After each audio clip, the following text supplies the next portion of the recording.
interview coming up in a moment with Dr. Brooke Miller. I've got to know Brooke in my travels in the US.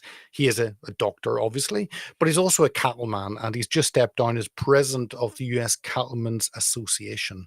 It's an industry that I know zero about. So I wanted him to come on to discuss the industry, the meat industry, the cattle industry in the US, the different pressures they face. We look at the COVID pressures, we look at the regulatory and political pressures, we look at the difficulty of actually individuals now getting involved in the industry, and he as a doctor has one source of income, the difficulty if you rely on the cattle industry as your source of income. We also look at the multinational corporations and the pressures they apply on the industry and how they stranglehold at various points. And then we end up on the carnivore diet. He's a big proponent of the carnivore diet. We look at the health benefits of that. Dr. Brooke Miller, it's wonderful to have you with us. Thank you for your time today. Well, thank you, Peter. I appreciate you having me on. Not at all. Great to have you. And people can find you at Brooke Miller, MD, on Twitter, also on Facebook, Substack. All the links are in the description. And we're going to discuss all things cattle. And I, being a Brit, don't know much, so I'm looking forward to learning. But can I saw pictures of you. You were over in my neck of the woods, round the corner in the European Parliament. What on earth were you doing there? Well, as you know, I know Robert and Jill Malone, and they've become great friends. And they're always traversing the globe, trying to fight injustice and untruths. And we went over to Brussels to have the International COVID Summit #3 in Brussels. We had a meeting of physicians and scientists and interested parties. It was a private meeting on one day, and then the next day there was a part of our delegation testified in the European Parliament regarding COVID and the COVID response. And then the following day was a media day. But it was fun, and it was informative, and we had a great time. So I really appreciate Robert and Jill in dragging Ann and I along, and it was a life experience. Let me start with you. Your background is a medical background, but you also will get onto the cattle side, and you're born and bred Virginia. Do you want to just introduce yourself before we get into the topic? Did you say just describe myself? You say yes. So just introduce yourself to the viewers and listeners. Yeah. Well, I grew up, born and raised in small town Washington called Washington, Virginia. It was the first Washington of them all. George Washington surveyed it as a 17-year-old young man.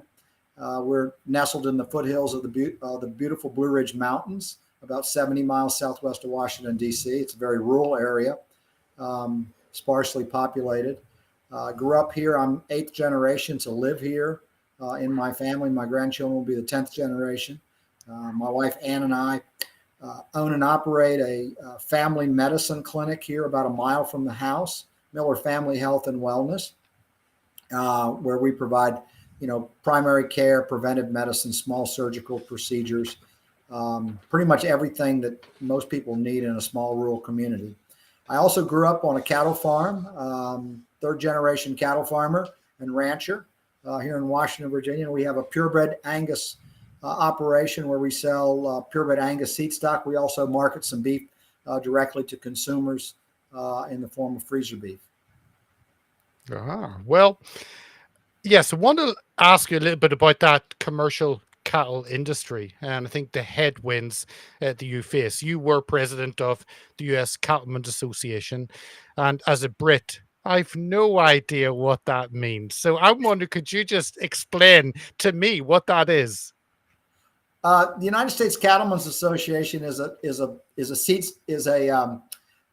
grassroots organization where we represent the production side of the cattle industry. You have the production side, and then you have the packing and the retail side. And we represent the producers who basically have been taken advantage of by big, large multinational corporations. So we're a nationwide organization of cattle producers here in the United States. And we basically try to lobby and shape policy here in the United States that's beneficial to cattle ranchers, so cattle ranchers can stay in business and we could continue to feed our country and the world. Unfortunately, for most of my lifetime, there's been sort of a war on cattle ranchers. The big multinational corporations, there are only 4 of them that control about 85% of our slaughter cattle market worldwide, and they basically have a monopoly, and they exert their power and their influence in Washington, D.C. and worldwide. And there's no real free, true market for cattle ranchers to make a good, fair living. And consequently, we have lost thousands of cattle ranchers over the last several decades. And eventually it's going to reach critical mass, and it's going to seriously harm our country. What has it traditionally been like? Has it traditionally been small holdings of kind of small farms? What kind of has it been like up until, I guess, the advent of the large multinational companies? I think we had a Secretary of Agriculture back during maybe it was the Reagan administration. I'm not sure.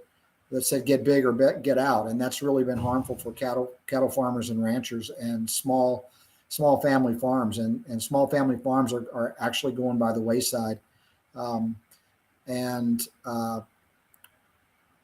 you got to get bigger and bigger and bigger, and even the guys that in the production side that are getting bigger and bigger and bigger are having a hard time because our production costs are going through the roof, especially with the inflation that we've seen in the last several years. And what the retailer or what the packers are paying us for our end product really hasn't been worthwhile. Now, recently there's been, with environmental disasters and the cattle market being so bad for so long, our nation's cow herd is smaller than any time since 1965. So our cattle prices recently in the past 6 months have come up dramatically. But those things are very cyclical. We'll probably enjoy a good cattle market for a couple of years, and then it'll be back to famine, just barely scraping by and not being able to,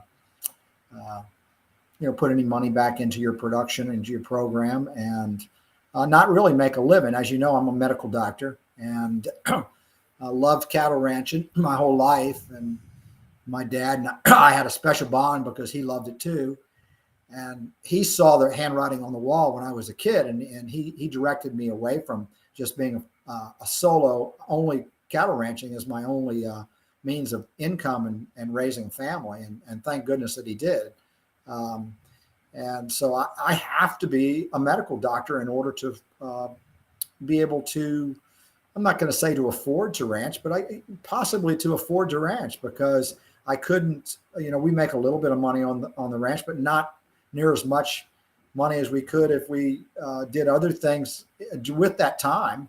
And it's really not economically feasible. And consequently, a bunch of young people in our country are not going into it. And we're losing cattle ranchers. It's at epidemic proportions. And eventually, if we lose enough cattle ranchers, we're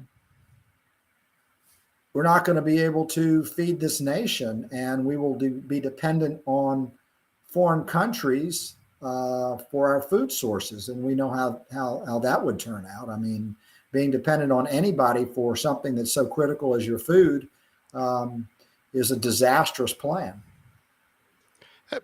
It's curious when you say you need to be a doctor to actually afford to look after cattle.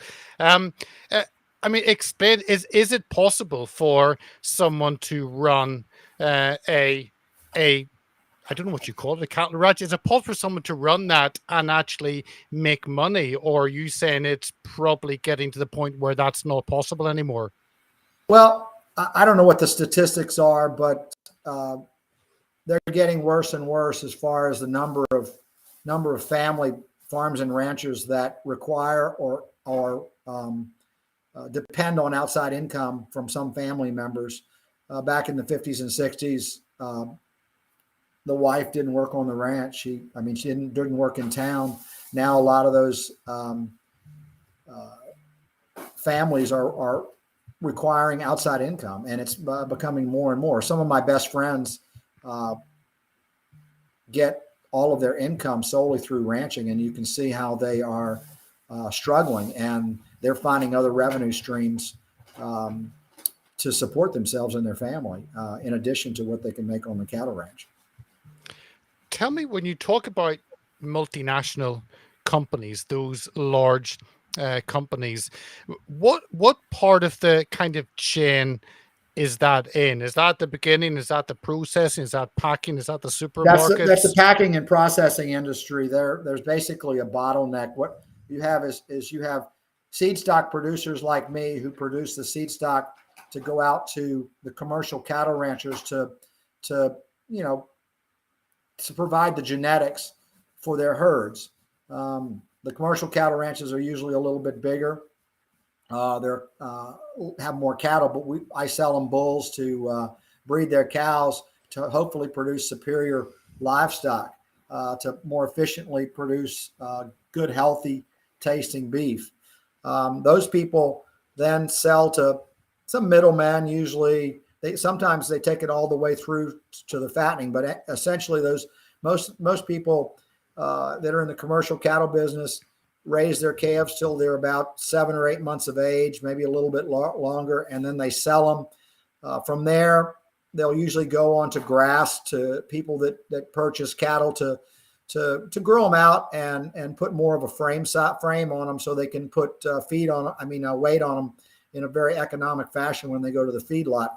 Once they're 800-900 pounds, they go into the feedlots where they're fed, for the most part, a very high concentrate ration. And when those animals are what we call finished, where they're adequately fattened and an adequate size and weight, then they're sold to the packers. And there are basically 4 multinational packing companies, 2 of them owned in Brazil. One of them, I think, is heavily invested in China, and one of them is American. And they basically, they have contracts, and they contract with these big corporate feeders. There's no sort of free market. These contracts are secret, and the independent cattle feeders they try to squeeze them out. Right now, depending on what part of the country you are in this country, there's feeding areas like in the South, in Texas and Kansas. Less than 10% of the fed cattle are sold on an open market. So you really don't know what the true value of those animals is.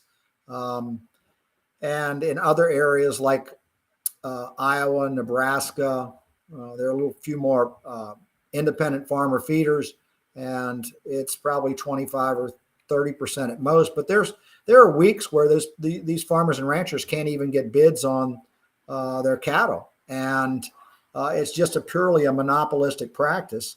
And our government, our Department of Justice, and our Congress and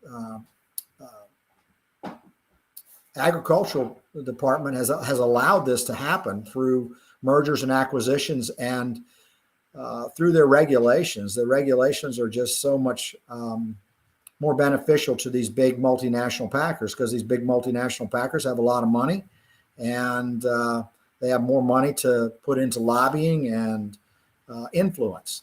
And it's really a sad situation for both the American consumer and the American farmer and rancher. And as our cattle market goes, so goes the Canadian cattle market, the Australian cattle market. We pretty much set the cattle market here, so it hurts basically all other countries as well, and those farmers and ranchers in those other countries, because they look at what we're getting, and to be quite honest, the packers try to use those foreign cattle in our country to control the market and try to get them at a cheaper price. And unfortunately, our labeling laws allow it to happen where they can deceive the consumers. They can label foreign product as product of the USA. And we don't really have any labeling laws that are truthful right now, as far as, grass-fed's not even truthful. Product of the USA is not even truthful. They're just ways that people can get around, and they change definitions. And the average consumer doesn't know where their food is coming from. And that's becoming more and more important, because everybody is really concerned about their food supply and the safety and the health benefits of their food supply, and what those animals have been treated with, what they've been fed. And this country has the highest safety standards in the world. And they're not allowing the American cattle ranchers to compete on a global scale if we can't identify our product. And if we're able to identify our product, it's going to help the cattle market in general, and help farmers and ranchers all over the country, all over the world. I mean, you talked about the pressures from governments, and you look at the Democrat Party. They seem to support anything but homegrown products. We have the same issue in the UK, where it's a destruction of industry and products in the UK. I mean, what tell us about the political pressures that there are on the industry, and why is there not more political support? Because there are not many farmers and ranchers in this world, and there are not a lot of votes. There's not a lot of money behind it, and there's not a lot of votes. And that's why it doesn't get support from either party in our country across the board. We had a bill in Congress last year that would have created a mandatory minimum number of percentage of cattle that each packer had to procure there on the open market each week. In other words, a mandatory minimum. Our open market has been dwindling year after year after year, and we were trying to put a stop on that and require these packers who are exerting their monopolistic powers to require to bid on cattle on the open market. And these cattle that are on the open market are superior in their quality. And we couldn't even get, we had, I think there were 27 sponsors in the Senate, bipartisan, and we couldn't get the head of the Senate to even bring it to a vote. And, it's not one party or the other. They're both equally responsible for this. I mean, there's some people in the Republican Party in powerful positions that are beholden to the big corporations, Tyson Foods and Walmart, because they're big factories in their states, and they're very powerful, and they exert all the influence that they can. And in order to get this turned around, we have to create a partnership with the American consumer and basically the worldwide consumer, and they have to become more aware of what's going on. They have to realize that there's a lot of deceit in the labeling process in food, not only in this country but worldwide. And more people, this past spring, there was the big hot button issue was mRNA vaccines in livestock. And consumers are really paying attention to that, and they want to make sure that they know what they're eating. And the United States Cattlemen's Association is all about truthful labeling, and we are in partnership with consumers, and we want to produce the safest, best product available. But in order to do that, we have to be able to differentiate it, and we can't do it so far. Yeah, we are having the same conversation about mRNA in the cattle industry here in the UK. Can I ask you about the last 3 years, COVID? I think I read something on the US Cattlemen Association discussing the impact of COVID and the damage to the industry. What kind of have the last 3 years been like? Well, when COVID-19 hit, it seemed like World Health Organization and the American, I guess, agencies, the CDC, NIH, it seemed like they were trying to scare people, and people were really scared about this disease. And as we know, it's turned out a lot of what they put out was not true. But there was, the concentration in our industry. We have four packing companies, and they have very large packing plants where they slaughter, a couple, tens of thousands of animals each day. And if one of those packing plants isn't operational, then it creates a food shortage in the grocery store, where we don't have a food shortage on the supply end. We have a bottleneck in the packing plants. And, just so happened that some of the workers got sick and they closed down these packing plants. And so then those corporations used that basically to their advantage. They made money, and the poor farmer and rancher were getting nothing for their animals because they were told that they didn't have the capacity to kill these finished market animals. And they told the retailers they didn't have any beef. And then you saw beef skyrocket in the grocery store, and there were some shortages on the shelves. And they were making upwards of $1,000 an animal, and they slaughter hundreds of thousands of animals each week. And they were making upwards of $1,000. We hear as high as $2,000 per animal.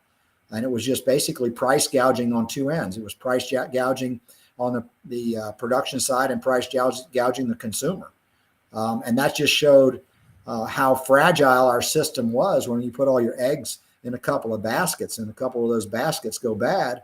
And our food supply chain was not very resilient. So there has been a move on in this country, and I think worldwide, to develop a more regionalized food system and spread the risk out amongst many smaller regional packing plants.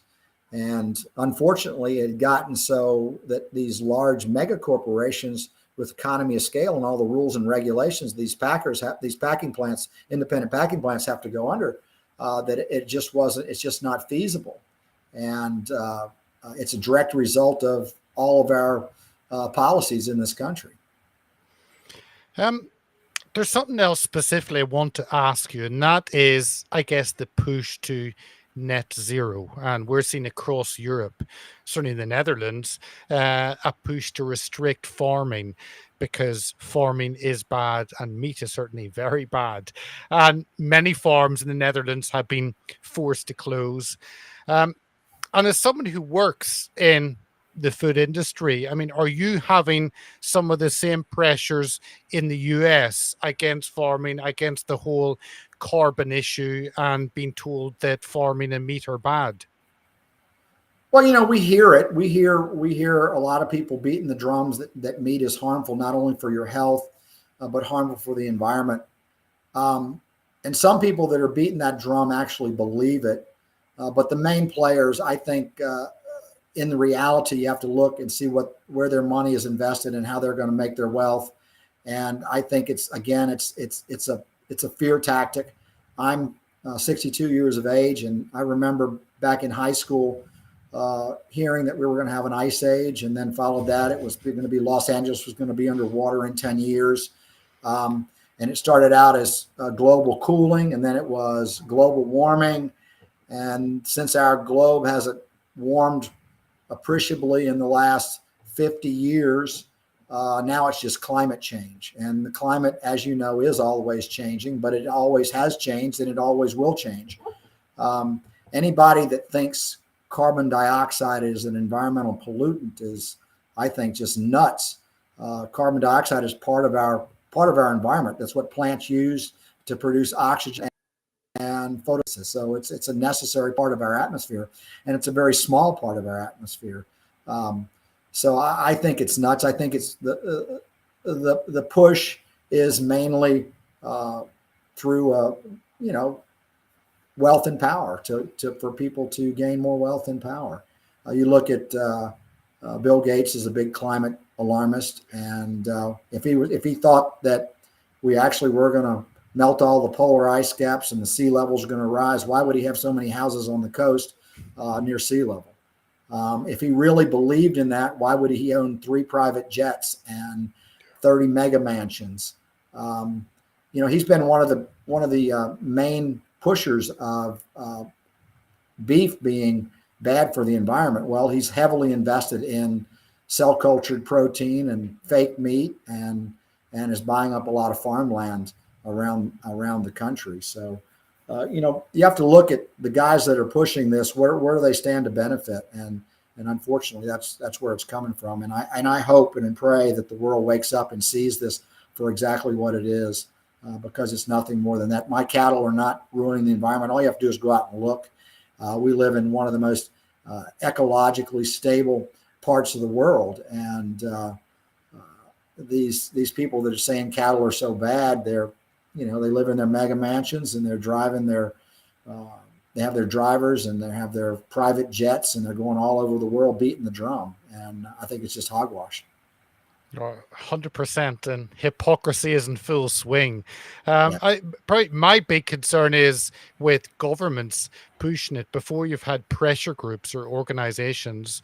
It seems though certainly the government in the Netherlands, in Holland, are 100% behind this, and I've heard reports of 4,000 farms being forcibly taken over by the government and just left to fallow.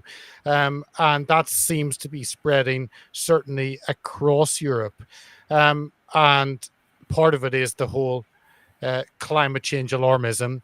But part of it seems to be just destroying industries in the countries, and I guess making us more reliant. But possibly that hasn't yet swept or hit over there in the US, even though your politics is just as crazy as ours in Europe. Yeah. I look at that in the Netherlands, and I'm thinking, what are they trying to do? They're trying to destroy their ability to produce food. For what reason? I mean, humanity has to eat, and there are certain things that humanity needs in order to exist. And I think it's more of a power. It's more of a power grab. We can control these people if we can control their food. We can control their monetary supply. We can control their ability to move and travel. It's just it's tyranny is what it is. And they want to whip the population into being a subservient, non-free people. And I don't think it's going to, change is very slow, but I don't think it's going to be something that they will be able to sustain. I mean, I guess, how are they going to feed their nation? Are they going to make all their food in a laboratory? I don't think so. Are they going to be dependent upon foreign countries for their food? That doesn't seem like a very good plan to me. So I really don't get it, but I think it's a power grab. Yeah, I would propose that anyone like that, they can eat grass, and the rest of us can enjoy meat, and we'll see how Absolutely. that works. Well, I've heard since, I went to medical school, graduated from medical school in 1986, and all through medical school, we heard about the cholesterol theory of heart disease, and of beef and fat is bad for you. And it was all based on some faulty scientific cherry-picked epidemiologic studies. And what we've seen happen more in this country, but when we were in Europe, we saw a lot of the result of it in Europe too. Like 10 years ago, it wasn't as prevalent, but big food, the big food corporations are pretty evil, and they will put out anything they can make a profit and try to make people think it's healthy. And since we've been traveling down this path, our country, and I think many countries, have become much unhealthier. We have so much more chronic disease, so much more obesity, so much more cancer, so much more diabetes, heart disease, autoimmune disorders. And it's a direct result of what people are eating. Just processed crap. And they've got people, they label food like it's low fat. This is low fat. Well, I submit our body needs fat. Our brain needs fat in order to survive and thrive. And they're making people very, very unhealthy, and they're addicting people to certain foods all along the way. Well, that's something I've certainly been looking into in the last few months, the whole issue of processed foods and ultra processed, and the unknown effect on many of us. And I know you're a big proponent of the carnivore diet. And I'm wondering, is that just PR publicity, or are you yourself finding that healthy? Tell us about that. I truly 110% believe in a low carbohydrate, high protein, high fat diet with time limited food intake and intermittent fasting. Carnivore diet is just it's that just to an extreme. And I'm not saying everybody needs to be a carnivore, but with so much chronic disease that we have here and that I see on a daily basis, most of my patients are tremendously overweight. Many of them have diabetes or pre-diabetes. They're completely inflamed. A lot of them have autoimmune disorders. A lot of them have anxiety and depression, and their food is deficient in essential nutrients and fat. And the carnivore diet is the best way to counteract what we're seeing causing chronic disease in this country, and I think worldwide. It's really simple. You don't have to really think. All you have to do is your thought process is did this grow from the soil, or is this an animal or a living being product? And if it's an animal or a living being product, then it's not been tainted or unhealthy chemicals or additives added to it. It's carnivore, and I have seen tremendous improvement. I have so many type 2 diabetics, and the ones that really will stick to a carnivore diet, they can get off all medications and they become so much healthier and their life becomes so much better.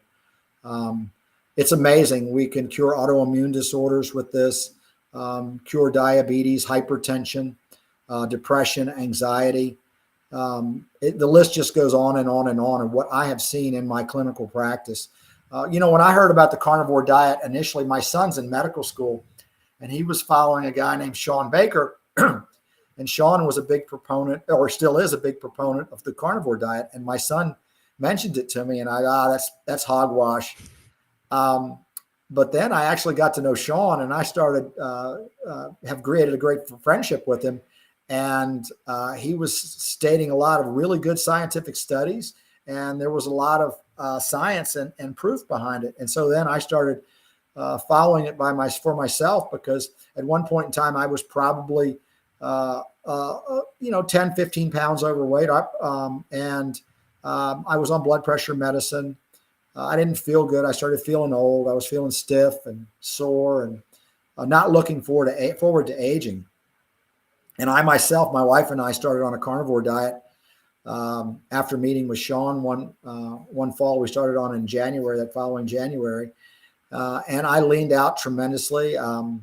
My blood pressure plummeted into the normal range and actually got really low on antihypertensive medicine. So I stopped my blood pressure medicine, and my indicators of chronic inflammation improved dramatically. Triglycerides and HDL cholesterol have never been so good as they are on a carnivore diet, and improved my sleep.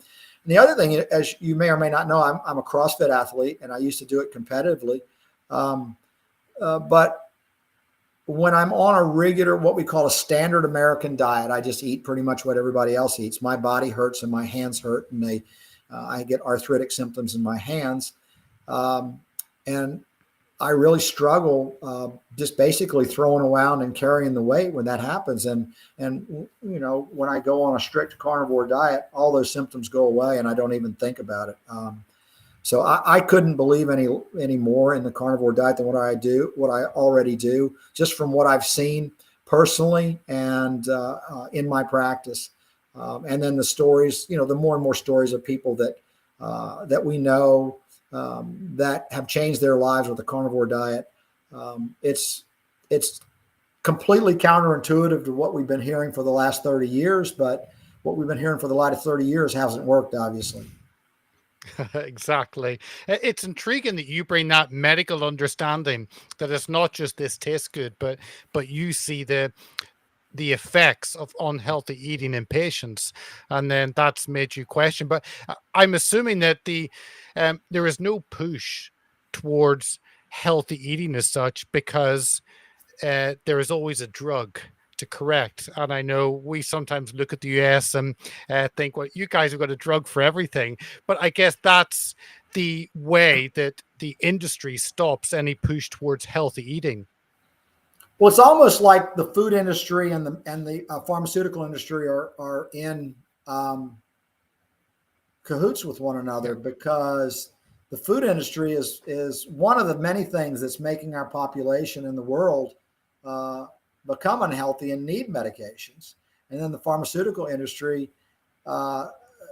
unfortunately, they have exerted so much influence in our agencies and in the media and on celebrities, and they pay these people to push the narrative. If the pharmaceutical industry doesn't come up with it, it can't work. Cheap repurposed medications or natural remedies are felt to be, bad alternative types of medicine, not backed by sound science.